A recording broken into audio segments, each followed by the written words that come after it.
এই ব্যস্ত শহরে স্বামী তো পাবেই, তার পাশে পাবে আরো সতীনের ভালোবাসা। শ্বশুর আব্বা কি কম দুঃখের কথা, আপনার মেয়ে তো আমার বাড়িতে বাইর করে দিছে। কি বলো, তোমার বাড়িতে বাইর করে দিছে? কারণ কি? আমি তো নিজেও বুঝতে পারতেছি না কি কারণে বাইর করলো। আপনার মেয়ের বিয়ে করে তো আমি মনে ফান্দে পড়ে গেলাম। ও যে কখন কি চা সেটাই আমি বুঝতে পারলাম না। কিছু তো একটা করছো, তাছাড়া তো আর তোমার করতে বাইর করো না এমনি এমনি। কি করছো এটা বলো। আমি পত্রিকায় একটা বিজ্ঞাপন দিছিলাম পাত্রী চাই, ওই কারণে ক্যাপছে আর কি। তুমি আবার পাত্রী চাও, বিজ্ঞাপন দিছো কার লাগিয়া? কে আমার জন্য?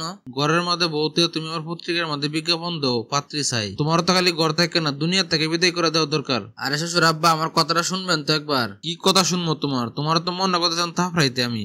আপনার মেয়ের কথা অনুযায়ী আমি বিজ্ঞাপন দিছি, বুঝতে পারছি আপনি মনে বুঝতে পারেন না, আমি আপনারা বুঝাই বলতাছি। সেদিন বাজার থেকে একটা বল মাছ আনছি, আইনা বলছি একটু ঝোল ঝোল করে রান্না করো, মজা করে খামো আজকা। সে রান্না করছে ঠিকই, কিন্তু এমন রান্না করছে মনে হয় নদীর পানি, মুখা দিলে একটু স্বাদ লাগে না। তারে খুশি করার জন্য আমি বললাম, না তরকারিটা মোটামুটি ভালোই হয়েছে, তো ফাইনাল একটু বেশি দিলে ভালো হইতো। এই কথা কইছি না, আমার কপালে আমি নিজে বিপদ ডেকে আনছি। বলতেছে তুমি আরেকটা বিয়ে করো, সেই বউ তোমার আদর করে ভালো করে রান্না করে খাওয়াবো না। আমি তো রান্না করতে পারি না। আমি ভাবছি মনে হয় আমার লাগে দুষ্টমি করে কইছে। তার কিছুদিন পরে আমার হলে মার্কেটে গেছে, যাই সারে একসাথে 10টা ত্রিপিস কিনছে। তখনকার মাস শেষে আমার হাতে টাকা পয়সাও নাই, তো আমি বললাম এতগুলো ত্রিপিস একসাথে না কিনে কয়েকটা কিনো, মাস শেষ হলে আবার কিনে দেবো না। যে কথা কইছি তার রূপ কেটা দেখে, মনে হয় যে রাগে আগুন হয়ে গেছে। তারপরে আমার বলতেছে তুমি এক কাজ করো, বিয়ে করে সতীন নিয়ে এসো করো, তারা নিয়ে আমি বাগযোগ করে পড়বো না। এই কথা শুনে আমি মুসকি হাসিতে বললাম, তুমি কি আমার লাগে রাগ করলা? হঠাৎ করে একদিন বলতেছে তুমি এক কাজ করো, মুখ ধুয়ে আসো, তোমার মেকআপ করে মেয়ে মানুষ সাজামো। কথা শুনে তো আমি পুরো বেকুব হয়ে গেলাম। তারপরে আমি বললাম তুমি আমার মেয়ে মানুষ সাজাবো মানে কি? তাহলে আপনার মেয়ে বলতেছে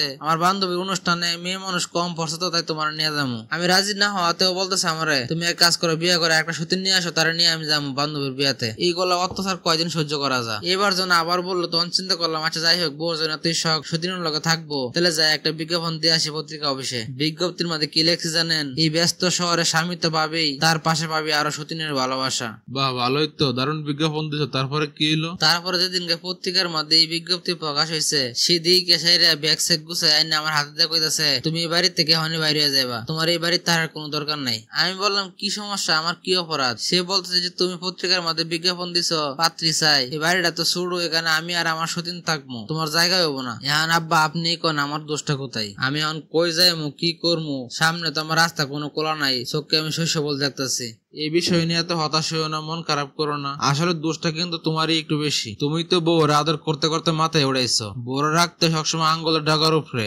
আচ্ছা ঠিক আছে, সেই বিষয় নিয়ে আপনার কাছ থেকে পরে পরামর্শ নিয়ে মনে হয়। কারণ আপনি আমার বলেন আমি কই যাবো কই থাকবো, অনেক ভাবনা চিন্তার পরে দেখলাম এই শহরে আপনি ছাড়া আমার আর কেউ আপনজন নাই, তাই আপনার বাসায় আইলাম, একটু জায়গা দিবেন? তুমি কি পাগল হয়ে গেছো নাকি? তুমি কি বলতেছো? তুমি আমার অন্য থাকবো মানে? আমার এখানে কোনো জায়গা টাকা হবে না, তুমি অন্য জায়গায় যাও। আব্বা আপনি আমার এটা কি কথা কইলেন? আপনার কথা শুনে তো আমার হার্ট অ্যাটাক করার অবস্থা হয়ে গেছে। আপনার কথা শুনে মনে হচ্ছে আমি আপনার সৎ জামাই, আর আপনার মেয়ে আপনার সৎ মেয়ে। আপনি এরকম খারাপ একটা আচরণ আমার লয় করতে পারলেন?